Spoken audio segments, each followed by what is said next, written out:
Women's basketball lays an egg down in Miami. Men's basketball is going turkey hunting this weekend, and we have a very interesting comment for Fan Friday. Let's have a Friday.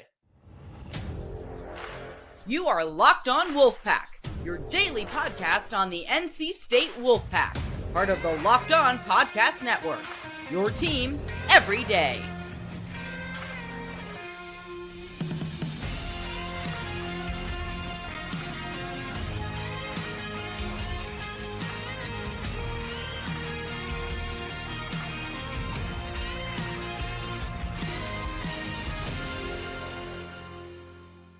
What's up, Wolfpack Nation? It's time to get locked in with Locked On.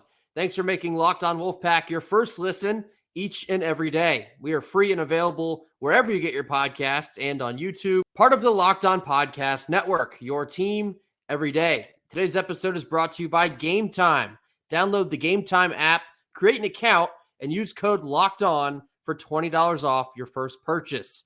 Maybe you can put those towards some NC State basketball tickets on Saturday. Happy Friday to all. As always, I'm Grayson Boone, joined by former Wolfpack defensive tackle Kenton Gibbs. We have a ton of Fan Friday submissions to get through. There's a very fun one in particular that's probably going to take up the majority of the time. So without further ado, let's get into it. Thought we'd start this off with a little bit of fun, though. So we asked some of our Twitter followers after the game on Tuesday against Wake Forest, after we saw Kevin Keats blow up, get ejected, and in the post-game, he had a little bit more spice. We said, Salty Dave has been well established, but Kevin Keats may have earned himself an alter ego tonight as well. What should the nickname be? We included some responses, and what we're going to do is we're going to go through and grade them. So here we go. First one here from Josh Craig. He says, Crispy Keats. Kenton, what do you got? All right, so I don't like the 2Ks. Don't love it. Don't love it. But Crispy Keats in and of itself, not terrible. Not terrible. I like it a little bit. I'll say about a 6 out of 10. 6 out of 10. I also actually was going to give this a 6, but it's funny. All the double K nicknames in here, it makes me go to Krusty Krab. I want to say Krusty Krab every time I see it, but a 6 for me on this one. The next one here. Now, this one's a little bit more intricate. This one comes from Brian McCree. He says you can just type his name with 2 capital T's, alluding to the double technicals. I like this one.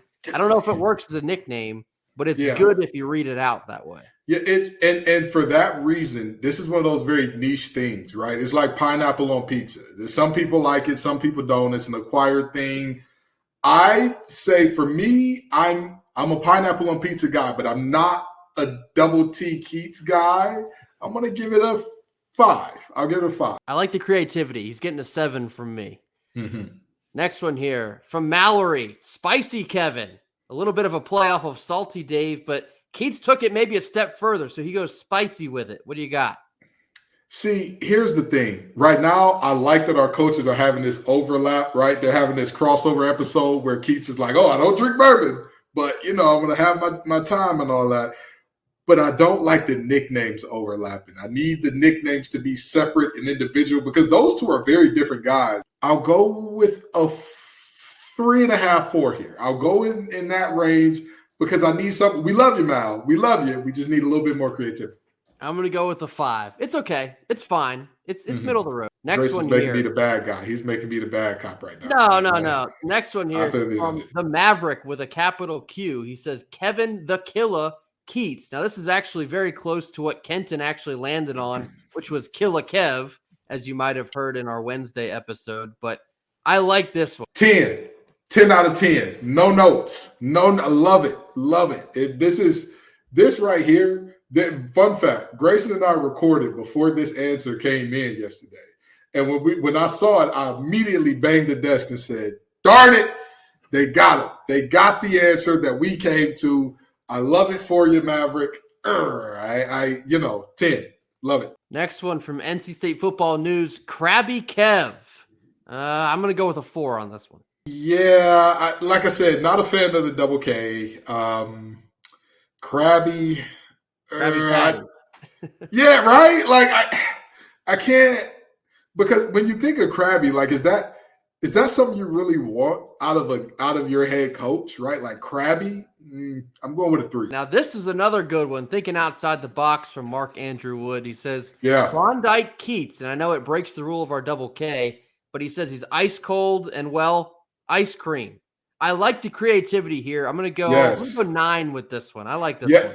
Me and Grayson are on the same page. I don't like the double Ks, even though it's in the name, but everything else, perfect. Perfect. Love it, Mark. 9. Everybody, take your hints from Mark Andrew Wood. Last one here, and he's our guy. It's Dennis Holshoe. Really not trying to blow up a spot here, but we got to talk about this one. Cantankerous Keats.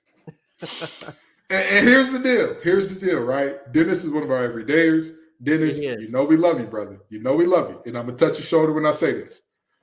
We need to kind of workshop this thing, okay? I want you to think about nicknames, right? You got Salty Dave, right? Chuck the Chess, right? Killa Kev, okay? Cantanker Russ. And that's before you even get to the Keats part. You've already beat him on just the first word. My brother in Christ, we got to go back to the drawing board. A 1 out of 10. But it's so bad, it's kind of good. Cantankerous Keats gets a 1 from me. It's great comedy. It's good stuff.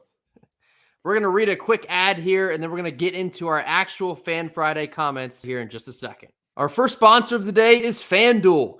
The NFL divisional round is here this weekend, and there's still plenty of time to get in on the action on FanDuel, America's #1 sports book. Right now, new customers can get $150 in bonus bets guaranteed when you place just a $5 bet. That's right, $150 in bonus bets, win or lose. The app is super easy to use, and there are so many different ways to bet, including live same-game parlays, finding bets within the new Explore tab, and making a parlay in the Parlay Hub, which is the best way to find popular parlays. Maybe you want to sprinkle in some NC State men's basketball money line in addition to some NFL divisional round betting. Who knows? Just a suggestion. But visit FanDuel.com/lockedon to make your first bet a layup. FanDuel, the official partner of the NFL. All right, we're back here with our actual Fan Friday comments. First one here comes from user and then a whole bunch of jumbled up letters and numbers. I think the reprimand was appropriate from the conference. Chris Paul got a 1-game suspension for punching Julius Hodge in the Jewels way back when. I still remember this game. If Horn had gotten a 1-game suspension, it would have effectively equated those two actions, and those two actions are not equivalent. This is a great point, and this is something that you even alluded to, Kenton, when we were discussing this just the other day. I do think that they got the decision to not suspend DJ Horn correct, because you look around at past instances like Julius Hodge taking one to the nether region from the fist of Chris Paul. I'm still angry about that, and I know Julius Hodge is too. I love every time he repeatedly references that kind of out of the blue on Twitter. It's always funny, but no, this is not a malicious thing. There was no physical harm. Should DJ Horn have done this like we've discussed already? No. Absolutely not. Yeah. No harm, no foul. Slap him on the wrist. Keep it moving. I 1,000% agree. Again, this is, to me, anything that warrants suspension, give somebody an advantage, deeply hurt somebody is like deeply flagrant. That's just like even if a ref saw you giving them the bird, what would he do, right? Attack.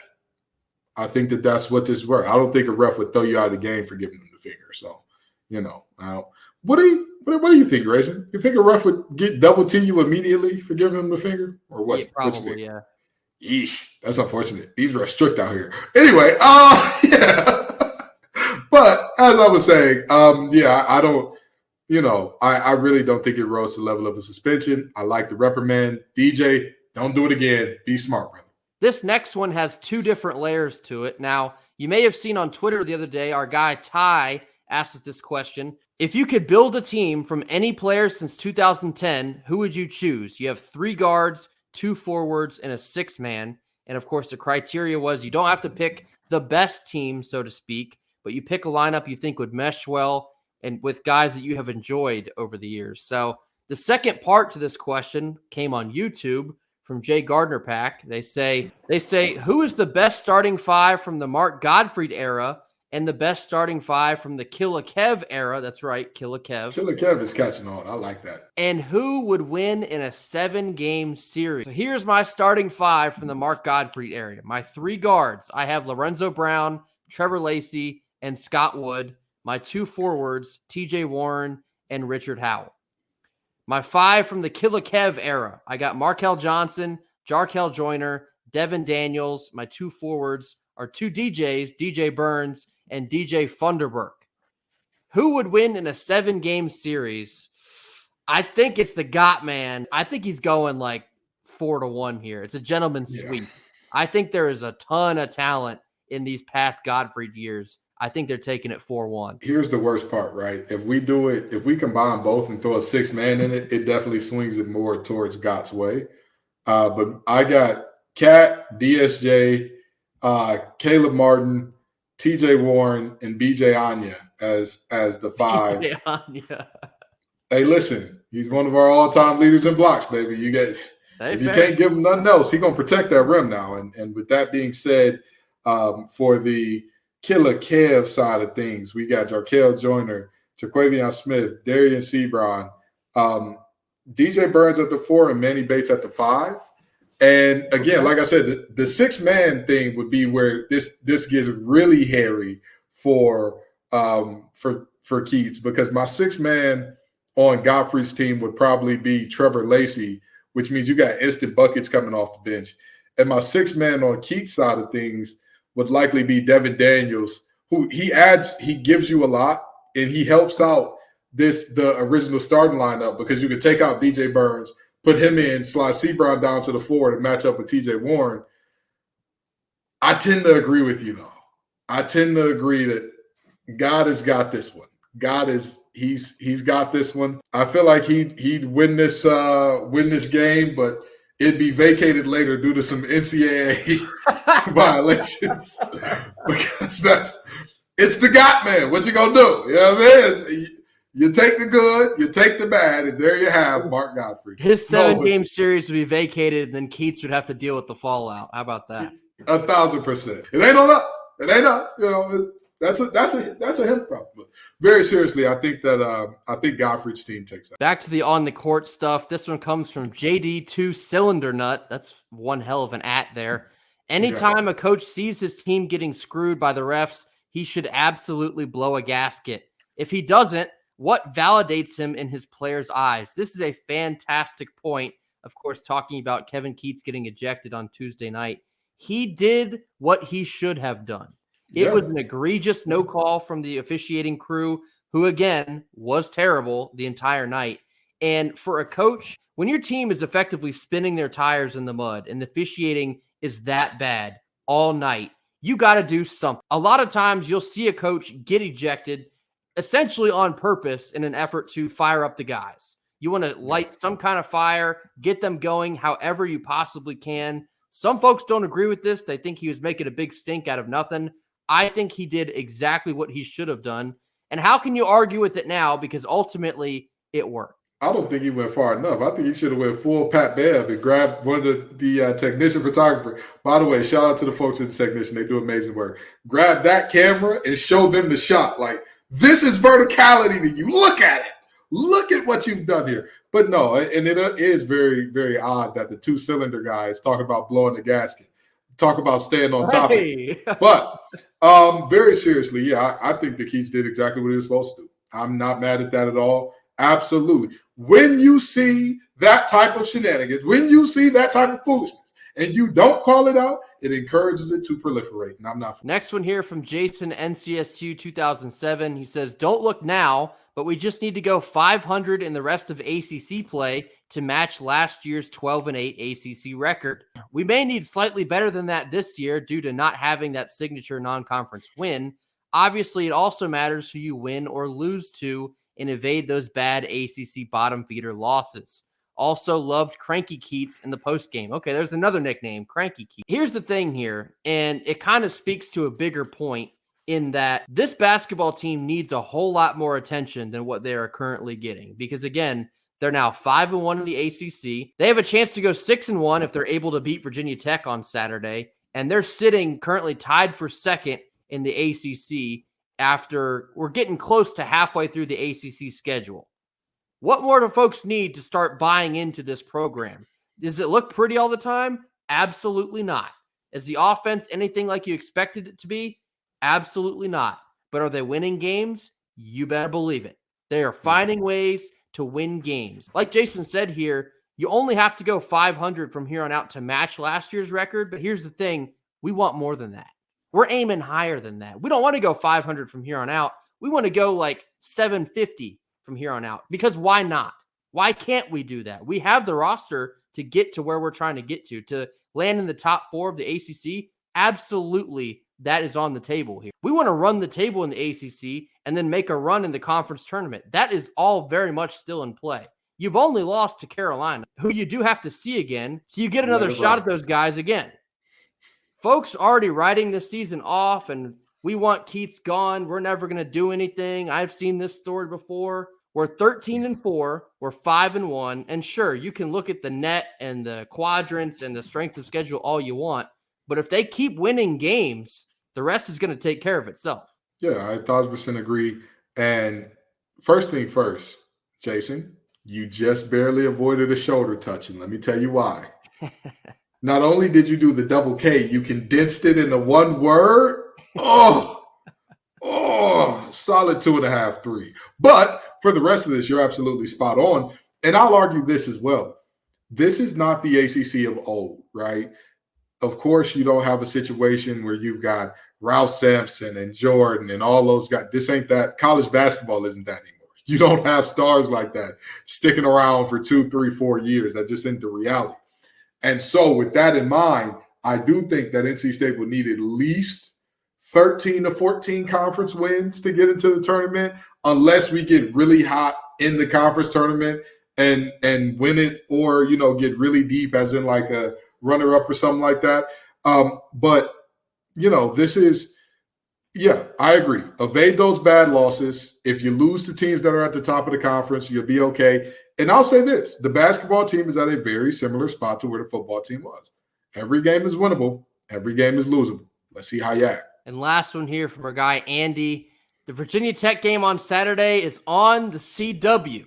Mark it a dub. Well, if it isn't our old pal over at the CW broadcasting another NC State athletic event. Obviously, you never want to guarantee any wins here, but I'd be remiss if I didn't also say NC State has never lost on the CW. It's a certifiable fact. It's a home game. It's 12 noon. The fan support needs to be there. Everyone needs to pack PNC, get loud, get behind this team, because they're still building something, whether you believe it or not. They're still building something, especially in the win column. But do we get a little CW push on Saturday? Certainly hope so. And y'all got to remember, Grayson and I, in doing our research for the Team God versus Team Killer Kev, and doing our research on that, we realized the worst team in NC State history was very recent. The worst basketball team in NC State history was very recent. This man brought this team back like a phoenix from the ashes and made something shake. I don't know. At the end of the day, I know that you want to say, hey, this team hadn't beaten anybody. Guess what? Like I said before, and like I'll say again, this is not the ACC of old where you're going to have 7, 8 teams ranked, 6, 7 teams ranked. This ain't that. Those days are gone. They may never come back again. And in the day that we live in right now, your team is 14-3 with a 5-1 conference record. Get behind it. Get with it or get rolled over, as the kids say. Up next, we'll be discussing the women's loss down to Miami and the men's matchup on Saturday with Virginia Tech after a quick word from our sponsor. Our second sponsor of the day is Gametime. You shouldn't have to worry when you're buying tickets to your next big event. Gametime is the fastest and easiest way to buy tickets for all of the sports, music, comedy, and theater events near you. With killer last-minute deals, all-in prices, views from your seat, and their best price guarantee, Gametime takes all the guesswork out of buying tickets. If you're looking for tickets for Saturday's matchup against Virginia Tech in PNC Arena, get on over to Gametime. We'll even save you a little bit of money when you do so. But on Game Time, you can see the view from your seat before you buy, so you know exactly what to expect upon arrival. Their all-in prices show your total upfront, so you know you're getting a great deal before you check out, and you can buy tickets in just seconds with only a number of taps. They have deals on tickets right up to the start of the event and even an hour after it starts. It is the place to find last-minute ticket deals. So take the guesswork out of buying tickets with Game Time. Download the Game Time app, create an account, and use code LOCKEDON for $20 off your first purchase. Create an account and use redeem code LOCKEDON, LOCKEDON, for $20 off your first purchase. Download Game Time today. Last couple minutes here on Friday, a little bit of a round ball roundup. We'll start with the women's team, a ugly 73-59 loss at the hands of the Miami Hurricanes. I guess you could say I put my foot in my mouth a little bit. I told you Miami is likely not capable of beating us. You saw how that went on Thursday night, but this is the exact reason you have to get off the bus, get focused, and take them to church. Absolutely did not do that whatsoever. It was relatively non-competitive on Thursday night. And sometimes you have one of those nights. I believe they shot about 28% overall. Yep. It comes for everyone at some point, and it was just a brutal shooting night. I think we had like 16 turnovers, and many of those 16 were extremely ugly, just careless passes, not taking care of the basketball, and that sort of thing will compound when you play against a team as quick defensively as Miami is. So it was a brutal game. Do I take a whole lot from this game? No. I think we're going to be just fine moving forward. It's a tough loss. You don't want to endure any tough losses, but sometimes it happens, and this team's going to be fine. You know, this game was definitely an aberration for this team for a multitude of reasons. We talk about the balance of this team. Only 3 players were in double digits this game. Not only were only 3 players in double digits this game, only 5 players scored, period, this game. Going beyond that, Isaiah James had her roughest shooting night maybe of her career as a whole. Sanaya Rivers, you know, the turnovers are going to kill you every single time in terms of having that many. But the reality is this night is not indicative of who this team is because, again, a team that prides themselves on balance, and you only have outside of Collins, Brooks, Rivers, 10 points scored by the rest of the team. 10. That is, you know, every time you look up with that type of situation with this team, you're going to be looking at a loss because this team doesn't have players who go off for 30, who go nuclear for that type of game. That's just not who this team is. This is a team, they get it to you multiple ways, death by 1,000 cuts, not one player going nuclear. So when you look at that type of situation and you look at the slow start combined, I think it's about time that one of those slow starts caught up because I always talk about Westmore teams are known for that kind of, oh, we got to wake up and get out of bed and, you know, and then they figure it out. You can't do that. Especially when you're missing a player like River Baldwin, you have to start fast. You have to get out the gates and get going, or else you're going to end up with an L like you did. And I don't want to put her on blast here, but quite frankly, Isaiah James almost shot us out of this game. I thought she just played a little bit too fast, a little bit too out of control, because sometimes she'll play like that and she'll drop 28 on somebody. But tonight it was 2 of 16 for a grand total of 6 points. Just didn't have the control tonight. It just kind of snowballed from there on out. It was a tough loss. I don't put a ton of weight into this loss. Just like Kenton mentioned here, you come accustomed to slow starts. One of them is going to come back and bite you. It just so happened to be Thursday night in Miami. Yeah, absolutely. And Isaiah James, you know, we talk about the game that she had and how poor it was, but let's make no bones about it. Isaiah James taking multiple steps forward is a large part of why this team is doing what they're doing. More than doubling her point output from last year, 1.5 more rebounds than she had last year, more assists than she had last year. I mean, everything that she's doing, better field goal percentage, better three-point shooting percentage, better percentage from the free throw line. She is doing everything at a better clip than she did last year. This was just one of those bad nights. She's a great player. It's just a bad night. So I don't want anybody watching the next women's basketball game going, Isaiah, you've got to stop. It's okay. Switching gears over to the men's side, of course, They do welcome in the Hokies on Saturday, 12 noon on the CW in PNC Arena. I'll put it to you this way. Virginia Tech effectively has two players that can beat you. Their names are Sean Padula and Hunter Couture. If you shut them down, Virginia Tech will not beat you. Yeah. End of story. Sometimes it is that simple. And, like we saw against Wake Forest, sometimes you make someone a hero for the day. For them that night, it was Andrew Carr. Virginia Tech does not have any other auxiliary players that are capable of that type of performance. If you have Jaden Taylor on Padula and you have Casey Morsell on Hunter Couture and you can keep them in check, and NC State can shoot at a relatively decent clip, sometimes that's a difficult ask, I think this game could be relatively under control. But again, this is another call upon the fan base. Pack PNC, get loud, wear red, and support this team. They deserve it. If Gametime is giving you $20 off of the next ticket to an event, and your next event that you're going to is an NC State basketball game against Virginia Tech, Grayson, I want you to guess, how much do you think that ticket would be? Lowest price ticket is probably like $28. So you knock 20 off of that, maybe like $8 to get in the door. Close. $5. So help us help you. You can't even get a hot and ready for that price no more. You can't even get a foot long from Subway for that price no more. The $5 foot long is gone. It's gone. But you know what you can do for that price?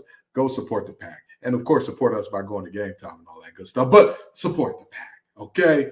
Get out there. Get loud. Get rowdy. Make it tough on Padula and Couture and company. Make it tough. That'll do it for us here on Friday. Another great week for Locked on Wolfpack. Tons of fan comments. We are very appreciative of all the support. Again, cannot do this thing without Wolfpack Nation. Make sure to hit that like button. Drop your comments in the comment box. I'll get to all of those. And mash that subscribe button on your way out the door if you have not done so already. You'll probably see plenty of commentary from us regarding the Virginia Tech game on Saturday on Twitter. Who knows? If the game is crazy, maybe we'll even throw in a post-game live. I have like an itch that we haven't done that in quite some time. Maybe we'll throw that in there. Who knows? But until then, we'll see you Monday. Go Pack. Go Pack.